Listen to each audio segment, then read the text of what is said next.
আমাদের জীবনে এমন কিছু সময় আসে যখন দেয়ালে পিঠ থেকে যায়, যখন আমাদের নির্দিষ্ট চাওয়া পূরণ করা ছাড়া আর বিকল্প কোনো পথ সামনে খোলা থাকে না। এ ধরনের পরিস্থিতিতে আল্লাহ রাব্বুল আলামিনের কাছে আমাদের মনের একান্ত কামনা বাসনাগুলোকে পূরণ করবার জন্য একটি বিশেষ পথ বাতলেছেন আমাদেরকে প্রিয় নবী সাল্লাল্লাহু আলাইহি ওয়াসাল্লাম, আর সেটি হলো ইসমে আযম। ইসমে আযম মানে হলো মহান নাম। আল্লাহ রাব্বুল আলামিনের এই ইসমে আযম তথা মহান নামের মাধ্যমে কোনো কিছু চাওয়া হলে তিনি সেটা পূরণ করেন। এই নামের মাধ্যমে আল্লাহকে ডাকা হলে তিনি সেটাকে সাড়া দেন। এ মর্মে নবী আলাইহিস সালামের অনেকগুলো হাদিস রয়েছে।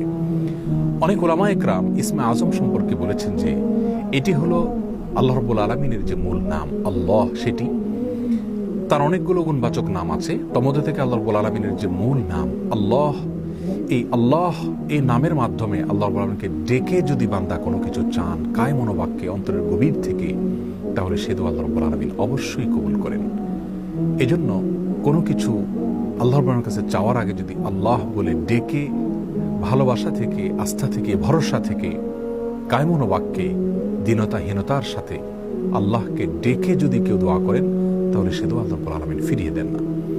ইসমে আযম সম্পর্কে আরো নির্দিষ্ট করে আমরা নবী আলাইহিস সালামের যে হাদিসটি দেখতে পাই, সেটি তিরমিজিতে বর্ণিত হয়েছে, আরো বিভিন্ন হাদিসের কিতাবে বর্ণিত হয়েছে। সেই হাদিস সম্পর্কে বিশ্ববিখ্যাত হাদিসবিদ হাফিজ ইবনে হাজার আল আসকালানী রাহিমাহুল্লাহ ফাতহুল বারীতে লিখেছেন যে ইসমে আযম সম্পর্কে সবচেয়ে বিশুদ্ধতম হাদিস হলো এটি।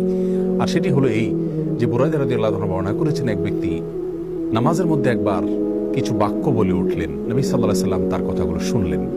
তিনি বলে উঠলেন, আল্লাহুম্মা ইন্নী আসআলুকা বিআন্নী আশহাদু আন্নাকা আনতাল্লাহ লা ইলাহা ইল্লা আনত আল আহাদুস সামাদ আল্লাযী লাম ইয়ালিদ ওয়া লাম ইউলাদ ওয়া লাম ইয়াকুল লাহু কুফুয়ান আহাদ।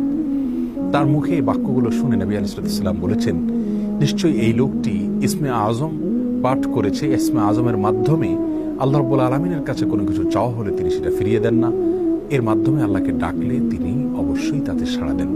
এই হাদিসের ভিত্তিতে অনেক মুহাদ্দিসিন ইকরাম বলেছেন এটি হলো সেই দোয়া যেটাকে ইসমে আযম বলা হয়, যার মাধ্যমে এটি পাঠ করার পর আল্লাহর কাছে কোনো কিছু পেশ করলে সেটাকে অবশ্যই আল্লাহ তাআলা পূরণ করেন। মনের যে কোনো ভালো আশা আল্লাহ তাআলা পূরণ করে থাকেন। দোয়াটি আবারও বলছি, আল্লাহুম্মা ইন্নী আসআলুকা বিআন্নী আশহাদু আন্নাকা আনতাল্লাহ লা ইলাহা ইল্লা আনত আল আহাদুস সামাদ আল্লাযী লাম ইয়ালিদ ওয়া লাম ইউলাদ ওয়া লাম ইয়াকুল লাহু কুফুয়ান আহাদ। যার অর্থ হলো, হে আল্লাহ, আমি আপনার কাছে প্রার্থনা করছি এই মর্মে যে, এই জন্য যে, এই ভিত্তিতে যে আমি সাক্ষ্য দেই আপনি আল্লাহ, আপনি ছাড়া সত্যিকারের কোনো মাবুদ নেই, আপনি কারোর মুখাপেক্ষী নন, আপনি একক, এবং আপনি কাউকে জন্ম দেননি, আপনাকেও কেউ জন্ম দেয়নি, এবং আপনার সমকক্ষ আর কেউ হতে পারে না। এই বাক্যগুলো পাঠ করে আল্লাহ রাব্বুল আলামিনের কাছে কোনো চাওয়া পেশ করলে তিনি অবশ্যই সেটি পূরণ করেন। কেউ যদি অত্যন্ত সংক্ষেপে ইসমে আযমের মাধ্যমে দোয়া করতে চান, তাহলে তিনি আল্লাহ রাব্বুল আলামিনের প্রতি আন্তরিকতা, ভালোবাসা, শ্রদ্ধা, বিশ্বাস, ভক্তি এবং ভরসা রেখে আল্লাহকে ডেকে ডেকে মায়ার সাথে, মমতার সাথে, আল্লাহর অনুগ্রহগুলোর কথা স্মরণ করে আল্লাহকে ডেকে ডেকে তার মনের চাওয়াগুলো পূরণ করবেন। এটা হবে ইসমে আযমের সবচেয়ে ছোট ভার্সন। আর যদি কারোর হাতে সময় থাকে, তাহলে তিনি ইসমে আযমের যে দোয়াটি আমরা কথা বলেছি, আল্লাহুম্মা ইন্নী আসআলুকা বিআন্নী আশহাদু আন্নাকা আনতাল্লাহ লা ইলাহা ইল্লা আনত আল আহাদুস সামাদ আল্লাযী লাম ইয়ালিদ ওয়া লাম ইউলাদ ওয়া লাম ইয়াকুল লাহু কুফুয়ান আহাদ। এই দোয়াটা তিনি পাঠ করবেন, করে আল্লাহর কাছে তার চাওয়া পেশ করবেন। জীবনের কঠিন মুহূর্তগুলোতে বিশেষ করে এই ইসমে আযম পাঠ করে আল্লাহর কাছে দোয়া করব, সেটা অবশ্যই আল্লাহ তাআলা কবুল করবেন যদি দোয়ার মৌলিক শর্তগুলো আমরা পূরণ করে থাকি। হালাল বক্ষণ করা, কায় মনোবাক্যে দোয়া করা এবং দোয়ার ক্ষেত্রে আন্তরিকতা এবং ঐকান্তিকতা থাকা, এই বিষয়গুলোকে যদি খেয়াল করে আমরা দোয়া করি, ইনশাআল্লাহ বিইذনিল্লাহ আল্লাহ তাআলা আমাদের সেই দোয়া পূরণ করবেন। কোনো কারণে সেই দোয়া যদি পূরণ হতে আমরা না দেখি, তাহলে সন্দেহাতীতভাবে আমাদের বিশ্বাস রাখতে হবে এটা পূরণ এই মুহূর্তে না হওয়ার মাঝে আমাদের জন্য কল্যাণ নিহিত আছে। আল্লাহ তাআলা এর বিনিময়ে আমাদেরকে আখিরাতে দিবেন।